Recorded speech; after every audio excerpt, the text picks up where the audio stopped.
భారత దశాబ్దాలుగా అమెరికా రష్యాలతో వ్యూహాత్మక భాగస్వామ్య సంబంధాలు కొనసాగిస్తుంది. రెండు దేశాలతోనూ మనకి మంచి సంబంధాలున్నాయి. అయితే అమెరికా ఒత్తిడి కారణంగా మన విదేశాంగ విధానాన్ని సమీక్షించుకోవాలనే వాదన ఉంది. మారిన పరిస్థితిలో అమెరికా రష్యాల్లో ఏ దేశంతో ఎక్కువ సంబంధాలు ఏర్పరచుకుంటే ప్రయోజనం ఉంటుందనే చర్చ కొనసాగుతుంది. డొనాల్డ్ ట్రంప్ ప్రారంభించిన సుంకాల యుద్ధం కేవలం వాణిజ్యానికి మాత్రమే పరిమితం కాదు, దేశ ప్రయోజనాల రక్షణ పరంగా కూడా నిర్ణయాలు తీసుకోవాల్సిన అవసరం ఏర్పడింది.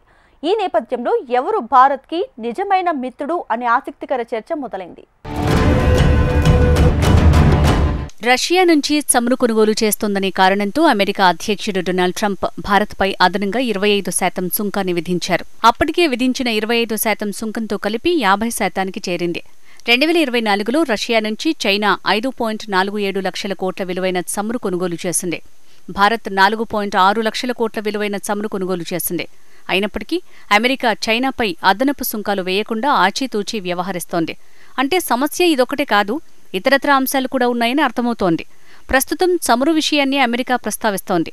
ఆ తర్వాత బ్రిక్స్ విషయంలోనూ భారత్పై అమెరికా ఒత్తిడి తీసుకురావచ్చు. వాణిజ్య ఒప్పందాన్ని ఒక షరతుగా చేయొచ్చు. అటువంటి పరిస్థితుల్లో అమెరికా ఏకపక్ష పరిస్థితులను భారత్ అంగీకరించడం లేదు. రష్యా భారత్ ద్వైపాక్షిక వాణిజ్యంలో డాలర్పై ఆధారపడటాన్ని తగ్గించుకోవటం అమెరికాకు మింగుడుపడటం లేదు. అయితే భారత్ అమెరికాలు కేవలం ఆర్థిక రంగం కోణం నుంచి మాత్రమే నిర్ణయాలు తీసుకోలేవు. భౌగోళిక రాజకీయాలు, దౌత్యం, జాతీయ ప్రయోజనాలకు కూడా ప్రాధాన్యమిస్తారని విదేశాంగ విధాన నిపుణులు చెప్తున్నారు. అమెరికాతో మనం ఎంత మంచి సంబంధాలు కొనసాగించినా సంక్షోభ సమయాల్లో ఆ దేశం కన్నా రష్యానే ఎక్కువ సహాయం చేసిందని చరిత్ర చెప్తోంది. అందుకే ట్రంప్ ఒత్తిడితో భారతదేశం రష్యాతో తన సంబంధాలను చెడగొట్టుకోకపోవచ్చని విశ్లేషకులు చెప్తున్నారు. 1971లో పాకిస్తాన్తో జరిగిన యుద్ధ సమయంలో రష్యా భారతదేశానికి సైనిక ఆయుధాలు, దౌత్యపరమైన మద్దతును అందించింది. ఐక్యరాజ్య సమితిలో భారత్ వైపు నిలిచింది. మరోవైపు అమెరికా బహిరంగంగానే పాకిస్తాన్కు మద్దతిచ్చింది. హిందూ మహాసముద్రంలో ఇండియాపైకి తన 7వ నౌకాదళాన్ని పంపింది. 1998లో పోఖ్రాన్ అణు పరీక్ష తర్వాత పాశ్చాత్య దేశాలు భారత్ మీద ఆంక్షలు విధించిన రష్యా ఆయుధాలను సరఫరా చేసింది.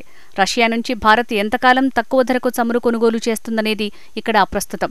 రక్షణ రంగంలో రష్యా, భారత్ ఏళ్లుగా స్నేహితులు. చమురు కొనకపోవడం వల్ల భారత సంబంధాలేం చెడిపోవు.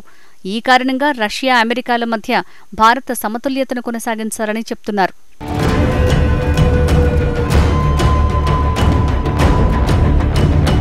వరకే రష్యా మనకు కీలక భాగస్వామిగా ఉంది. రష్యా నుంచి 2019, 2023 మధ్య భారత ఆయుధ దిగుమతులు 36%గా ఉన్నాయి.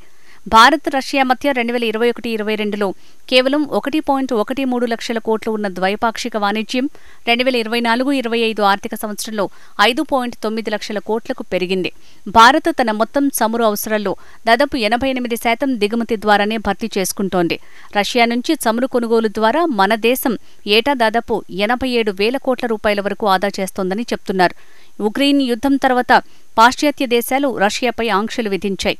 దీంతో రష్యా చౌక ధరలకే చమురు విక్రయించడం భారత్కు ప్రయోజనకరంగా మారింది.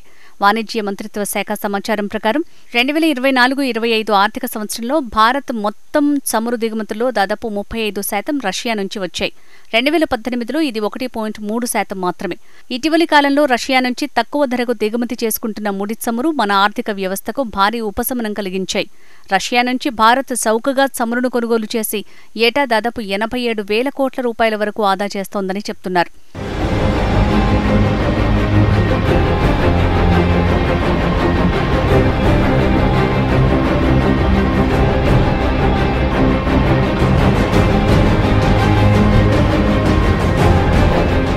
మరోవైపు భారత్కు అమెరికా అతిపెద్ద వాణిజ్య భాగస్వామి. 2024-25లో రెండు దేశాల మధ్య వాణిజ్యం 12 లక్షల కోట్లకు పైగా ఉంది. అదే సమయంలో హైటెక్ రక్షణ పరికరాల నుంచి క్లీన్ ఎనర్జీ వరకు అమెరికాపై భారత్ ఆధారపడుతోంది. అయితే ఈ రెండు దేశాల్లో దీర్ఘకాలికంగా ఎవరి మద్దతు ఉంటే భారత్కు ప్రయోజనకరంగా ఉంటుందనేదే ఇక్కడ ప్రశ్న. అమెరికాతో భారత్కు దాదాపు 3.5 లక్షల కోట్ల రూపాయల వాణిజ్యం మిగులు ఉంది. భారత్ అమెరికాకు దాదాపు 7.6 లక్షల కోట్ల రూపాయల విలువైన వస్తువులను ఎగుమతి చేస్తున్నాం.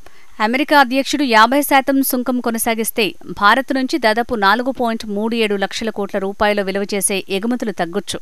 రష్యా నుంచి చమురు కొనుగోలు చేయకపోతే ఈ సుంకం 25% ఉంటుంది. అప్పుడు 2.62 లక్షల కోట్ల రూపాయల విలువ చేసే ఎగుమతులు మాత్రమే తగ్గుతాయని అంచనా. ఈ సుంకాలను కొనసాగిస్తే డబ్బు మాత్రమే కాదు, పెద్ద సంఖ్యలో ఉద్యోగాలు కూడా పోతాయి. భారత్లో 50 లక్షల ఉద్యోగాల వరకు కోల్పోవచ్చని అంటున్నారు.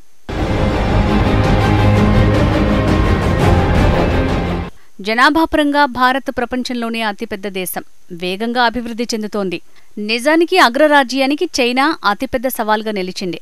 దీన్ని ఎదుర్కోవటానికి మన దేశ మద్దతు అవసరం. చైనాతో వివాదం తలెత్తినప్పుడు అమెరికా మనల్ని వ్యూహాత్మక భాగస్వామిగా చూస్తుంది. భారత్ మొదటి నుంచి స్వతంత్ర విదేశాంగ విధానాన్ని అనుసరిస్తోంది.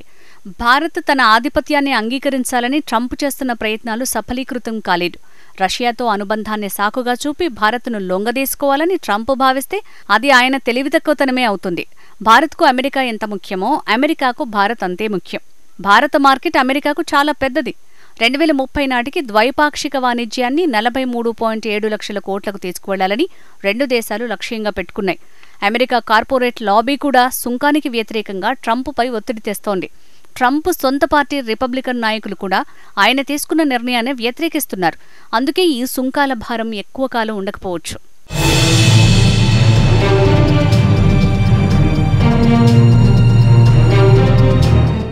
భారత్ నుంచి మొత్తం ఎగుమతుల్లో దాదాపు 18% అమెరికాకు వెళ్తున్నాయి.